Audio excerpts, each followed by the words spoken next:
প্রিয় শিক্ষার্থীবৃন্দ আসসালামু আলাইকুম। যে 2021 সালের এসএসসি পরীক্ষায় অংশগ্রহণকারী শিক্ষার্থীদের জন্য অ্যাসাইনমেন্ট বিষয় হলো জীববিজ্ঞান, বিষয় কোড 138। যে এখানে দুইটি অ্যাসাইনমেন্ট রয়েছে, 1 নং অ্যাসাইনমেন্ট এবং 2 নং অ্যাসাইনমেন্ট, অর্থাৎ প্রথম সপ্তাহের অ্যাসাইনমেন্ট এবং দ্বিতীয় সপ্তাহের অ্যাসাইনমেন্ট। তা প্রথম অ্যাসাইনমেন্টে কী রয়েছে আমরা একটু দেখি। যে বিষয় জীববিজ্ঞান, বিষয় কোড 138, অ্যাসাইনমেন্ট নাম্বার 1, আর দ্বিতীয় অধ্যায় জীব কোষ ও টিস্যু।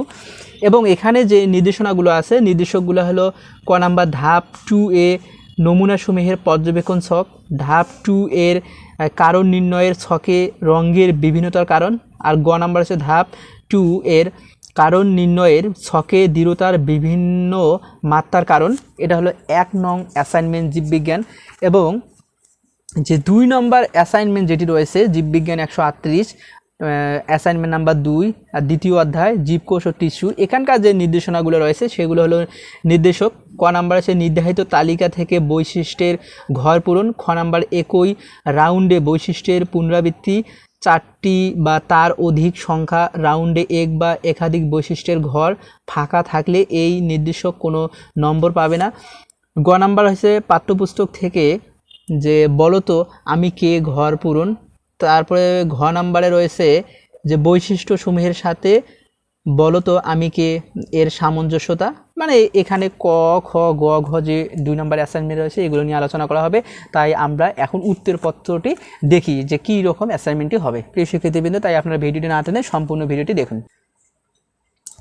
প্রিয় শিক্ষার্থীবৃন্দ, এখন যে পেজটি আপনারা দেখতে পাচ্ছেন এটি ছিল যে 1 নম্বর যে অ্যাসাইনমেন্টটি ছিল সেটি, যে জীবদেহের গঠন ও কাজের একককে কোষ বলে। সকল উদ্ভিদ ও প্রাণীদেহে কোষ দ্বারা গঠিত। উদ্ভিদের কোষের বিভিন্ন অঙ্গাণু উদ্ভিদের বিভিন্ন অঙ্গের গঠন, বর্ণ এবং দৃঢ়তা নির্ণয়ে কাজ করে থাকে। পর্যবেক্ষণ ছকে পাকা আম ও কাঁচা পেঁপের রং ও দৃঢ়তা এবং কারণ নির্ণয় করে রং ও দৃঢ়তার কারণ বর্ণিত হয়েছে। এখন আমরা পর্যবেক্ষণ দেখব।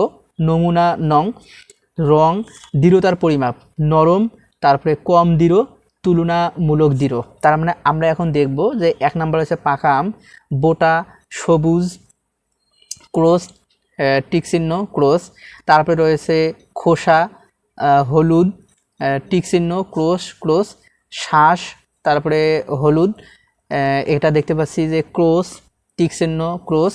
তারপরে হচ্ছে আটি সাদা, ক্রস টিক চিহ্ন। তারপরে 2 নম্বরে রয়েছে কাঁচা পেঁপে, বোটা সবুজ ক্রস, তারপরে ক্রস টিক চিহ্ন, খোসা সবুজ ক্রস টিক চিহ্ন, শ্বাস সাদা ক্রস টিক চিহ্ন। প্রিয় শিক্ষার্থীবৃন্দ, আপনাদের বলে রাখি যে এই যে উপরের এই লেখার পর আপনারা এই সাথে সাথে মিলাবে রং। এখানে এটা হচ্ছে রঙের ঘর, এটা হচ্ছে আপনারা নমুনা নং, যে এটা কি 1 নম্বর 2 নম্বর, আর এটা হলো যে দৃঢ়তা, নরম, দৃঢ় এবং তুলনামূলক দৃঢ়, মানে কোনটি সেটার নিচে আপনারা টিক চিহ্ন দিতে হবে। এটা হলো যে আপনাদের জীববিজ্ঞান যে 1 নম্বর যে অ্যাসাইনমেন্টে রয়েছে। তারপরে রয়েছে কারণ ছক নির্ণয়, যে নমুনা রং, তারপরে রং, তারপরে হচ্ছে দৃঢ়তার পরিমাপ, নরম, কম দৃঢ়, তুলনামূলক দৃঢ়। তারপরে আপনাদের হচ্ছে 1 নম্বর পাকা আম, এটি হবে আপনাদের বোটা, তারপরে ক্লোরোপ্লাস থাকতে, তারপরে ঘরটা ফাঁকা রয়েছে। তারপরে রয়েছে ক্লোরিন কাইমা টিস্যু, তারপরে ফাঁকা। তারপরে রয়েছে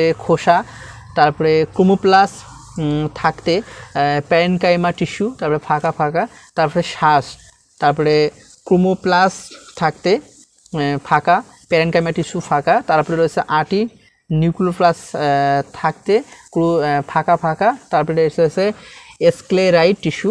তারপরে 2 নম্বরে রয়েছে কাঁচা পেঁপে, বোটা ক্লোরোপ্লাস থাকতে ফাঁকা, ক্লোরেনকাইমা টিস্যু। তারপরে হচ্ছে খোসা, ক্লোরোপ্লাস থাকতে ফাঁকা। তারপর প্যারেনকাইমা টিস্যু। তারপরে হচ্ছে শ্বাস, নিউক্লিওপ্লাস থাকতে ফাঁকা, স্ক্লেরাইড টিস্যু। যে উদ্দীপকের বিভিন্ন অংশ বর্ণময় হয় ক্লোরোপ্লাস্টের কারণে এবং বর্ণহীন হয় লিউকোপ্লাস্টের কারণে। দৃঢ়তার নির্ণয় ক্লোরেনকাইমা, প্যারেনকাইমা ও স্ক্লেরাইড টিস্যুর মাধ্যমে বর্ণিত হয়েছে।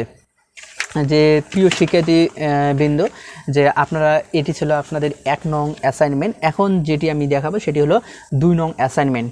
যে কোষ হলো সকল উদ্ভিদ দেহ গঠনের একক। সকল প্রাণী ও উদ্ভিদ অসংখ্য ক্ষুদ্র ক্ষুদ্র কোষ দ্বারা গঠিত। অনেক কোষ একত্রিত হয়ে একটি টিস্যু গঠন করে, তাই সকল টিস্যু ভিন্ন ভিন্ন কাজে নিয়োজিত হয়ে প্রাণীদেহের সকল কার্যক্রম নিয়ন্ত্রিত করে। প্রাণীদেহের চলন, পরিপাক সহ সকল কাজ নির্ণয় করে থাকে। টিস্যুর ভিন্নতা না থাকলে প্রাণীর বেঁচে থাকা সম্ভব হবে না। এখন ছকে খেলার মাধ্যমে প্রাণী টিস্যুর কাজ বর্ণিত হলো। আপনারা ছকটি এইভাবে সুন্দরভাবে টানবেন যে এখানে রয়েছে আমাদের রাউন্ড, বৈশিষ্ট্য 1, বৈশিষ্ট্য 2, বৈশিষ্ট্য 3। বলতো আমি কে। 1 নাম্বার রয়েছে নিঃসরণ, তারপরে রয়েছে শোষণ, তারপরে হচ্ছে ঘনাকার, তার মানে আবরণী টিস্যু। 2 নাম্বার হলো সংকোচন, একাধিক নিউক্লিয়াস, তারপর একটা ফাঁকা ঐচ্ছিক পেশি। 3 নাম্বার রয়েছে একটি নিউক্লিয়াস, তারপরে উদ্দীপনা, শাখাযুক্ত স্নায়ু টিস্যু। 4 নাম্বার হচ্ছে চলন, দৃঢ়তা প্রদানকারী ফাঁকা, এটা হলো যে এসকে লিটল যোজক টিস্যু। তারপরে 5 নাম্বার রয়েছে কি স্তম্ভের মতো ফাঁকা ফাঁকা, তারপরে হচ্ছে কলামনার আবরণী টিস্যু। 6 নাম্বারে রয়েছে বহু স্তরী ফাঁকা ফাঁকা, এটা হলো আমাদের স্ট্র্যাটিফাইড আবরণী টিস্যু, স্ট্র্যাটিফাইড আবরণী টিস্যু। তারপরে প্রিয় শিক্ষার্থীবৃন্দ 7 নাম্বার রয়েছে এক স্তরী ফাঁকা ফাঁকা, তার মানে হচ্ছে সিউডো স্ট্র্যাটিফাইড আবরণী টিস্যু। 8 নাম্বার হচ্ছে নালিকা ফাঁকা ফাঁকা পরিপাকতন্ত্র। 9 নাম্বার হচ্ছে কি যে কৃপাঙ্কিত ফাঁকা ফাঁকা যে গ্রন্থি আবরণী টিস্যু। 10 নাম্বার হচ্ছে সংকোচন ফাঁকা ফাঁকা পেশি টিস্যু। প্রিয় শিক্ষার্থীবৃন্দ, এটি ছিল 2 নম্বর অ্যাসাইনমেন্ট, যা আপনারা অবশ্যই যে জীববিজ্ঞান 1 নং অ্যাসাইনমেন্ট এবং 2 নম্বর অ্যাসাইনমেন্ট অর্থাৎ প্রথম সপ্তাহ এবং দ্বিতীয় সপ্তাহের অ্যাসাইনমেন্টগুলো দেখলেন। আমার এই ভিডিও যদি ভালো লাগে তাহলে অবশ্যই আমার YouTube channel philosophy point subscribe করবেন এবং পাশে থাকা বেল বাটনটি ক্লিক করবেন সবার আগে নিত্য নতুন আপডেট পেতে।